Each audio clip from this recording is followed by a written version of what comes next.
Pasteur Isaïe Auguste, tu es donc le responsable, le directeur du ministère de la jeunesse adventiste à l'UAJF, donc l'Union des Antilles Guyane française. Et particulièrement, j'aimerais qu'on puisse s'attarder sur la vigile matinale que certains qui nous écoutent et regardent connaissent. Il s'agissait de lire un verset par jour, d'essayer de le comprendre, et ce, tous les jours, de lire à chaque fois un nouveau. Et là, entre les mains, alors je laisse découvrir à ceux qui nous regardent et pour ceux qui nous écoutent, qu'ils essayent d'imaginer une nouvelle formule écrite Vigile Plus.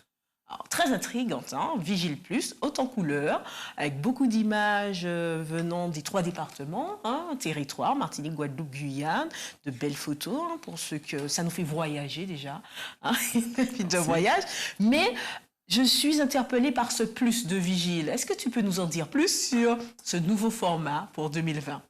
Voilà, tout part d'un constat.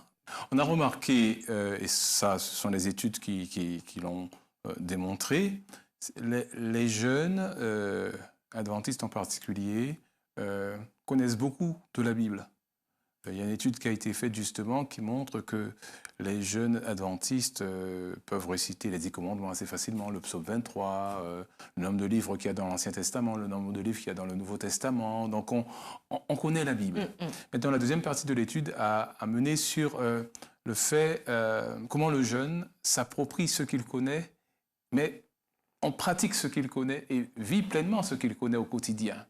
Et là, effectivement, les jeunes adventistes sont passés de la 1e à la 7e place. Donc il y a un décalage. Donc les mauvaises langues disent c'est parce qu'on est adventiste du 7e jour. Donc il y a justement cette différence entre ce que je sais, ce que je vis.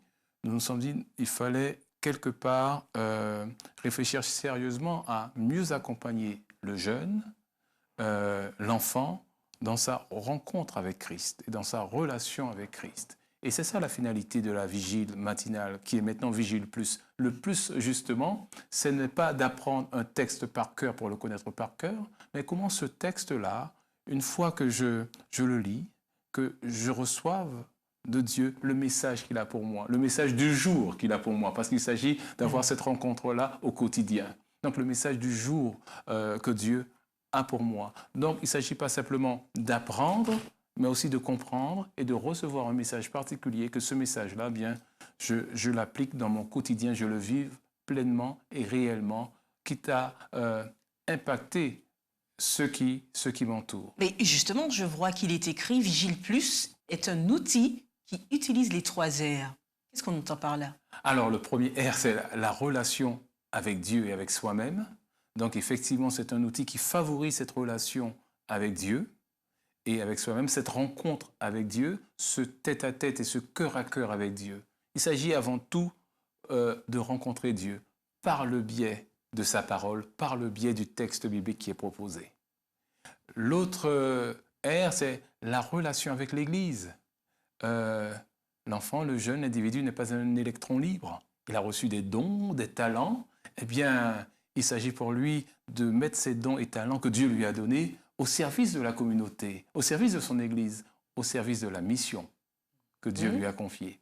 Et puis bien sûr, relation avec la société, avec son entourage. Jésus lui-même a dit, allez, on ne vit pas en autarcie, allez, faites de toutes les nations. Donc il faut sortir de sa zone de confort, sortir des murs de son église et aller vers l'autre, à la rencontre de l'autre qui est différent, mais sans pour autant être indifférent à l'autre. Donc dire à l'autre, tu comptes pour moi. Donc ce sont, voilà, premier R, ma relation avec Dieu, ma rencontre avec Dieu et avec moi-même, ce tête-à-tête avec Dieu, ma relation avec mon église, et bien sûr, la relation avec ma ville, ma cité, ma commune, ma région, ma relation avec le monde, impacter le monde. Donc c'est cela aussi la finalité de Vigile Plus qui m'invite à aller à la rencontre de Christ, mieux me découvrir moi-même, comprendre la mission, appliquer cette mission dans ma vie, recevoir le message que Dieu a pour moi et puis le partager autour de moi. Alors j'ai envie de te demander, mais comment Vigile Plus peut bien s'y prendre pour me permettre d'être dans ces 3 R, donc j'ai envie de dire ces 3 dimensions, Dieu, moi dans la mission et au sein de la société.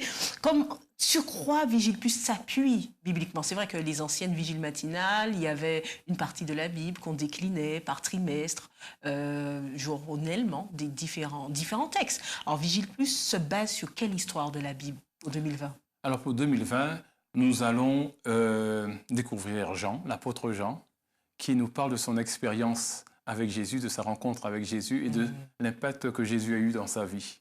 Donc, il va partager cela avec nous. Donc, vous avez compris, nous allons tout au long de l'année 2020 étudier l'Évangile selon Saint Jean. Et il y a des mines d'or extraordinaires à découvrir et chaque jour, vivre une expérience particulière. Et comme Jean l'a fait, rencontrer Christ et voir Christ, ce fils du tonnerre, comment Christ a transformé sa vie. Et la Bible dit que c'est le disciple que Jésus aimait. Donc, faire cette même expérience quelque part au XXIe siècle, en 2020, et voir comment Jésus aussi peut impacter ma vie et me dire, tu comptes pour moi, je t'aime, c'est pour cela que je suis mort pour toi. Peut-être, par rapport à ceux qui nous écoutent et regardent, peuvent dire que même si le texte est ancien, entre guillemets, il parle encore et résonne aujourd'hui. Alors c'est ce qui est extraordinaire, c'est ça la parole de Dieu, c'est une parole vivante ça impacte encore aujourd'hui, du plus petit jusqu'au plus grand. Donc il s'agira le dimanche par exemple d'avoir le passage de la semaine. Donc je prendrai le temps de lire ce passage de la semaine, voir ce qui est dit, la dynamique qui est dans le texte, de qui on parle, qui fait quoi, comment, quels sont les enjeux, qu'est-ce qui est dit, qu'est-ce qui n'est pas dit. Un petit peu comprendre l'histoire globale par rapport au passage de la semaine. Ça, c'est le dimanche. Ensuite, le lundi, il y a une promesse, mais associée effectivement au passage de la semaine que j'ai lu la veille, le dimanche.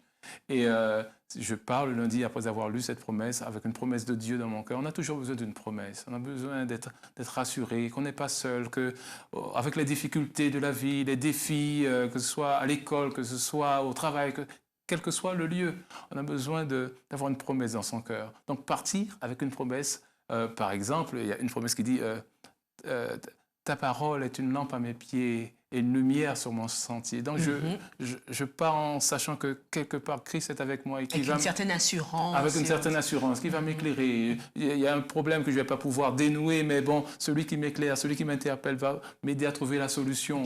Donc je pars avec cette promesse-là. C'est important de partir avec une promesse. Et puis le mardi, je suis invité à rentrer un petit peu plus en profondeur, à analyser un verset du passage proposé le dimanche. Et cette analyse qui est proposée est très intéressante parce qu'elle permet d'entrer dans les détails du texte, mais là encore de sortir un message qui va me parler à moi, qui va m'interpeller et qui me permettra bien de passer à l'action. Ben justement, c'est une belle transition parce que le mercredi et le jeudi, il s'agira de mettre le zoom sur un verset du passage de la semaine. Lorsque je mets le zoom sur ce passage, sur ce verset, eh bien, je pourrais... il y a la pensée qui est proposée qui m'invite à passer à l'action. Dieu, par exemple, je prends un exemple comme cela, Dieu a été bon pour toi, il a rempli ta vie, il t'a béni de manière particulière. Aujourd'hui, sois une bénédiction pour quelqu'un de ton entourage. Sois une bénédiction pour ton prochain, pour ton collègue, pour ton camarade de classe, pour son bénédiction. Donc je pars dans la pratique avec quelque chose à justement non seulement à dire, mais à vivre et à faire.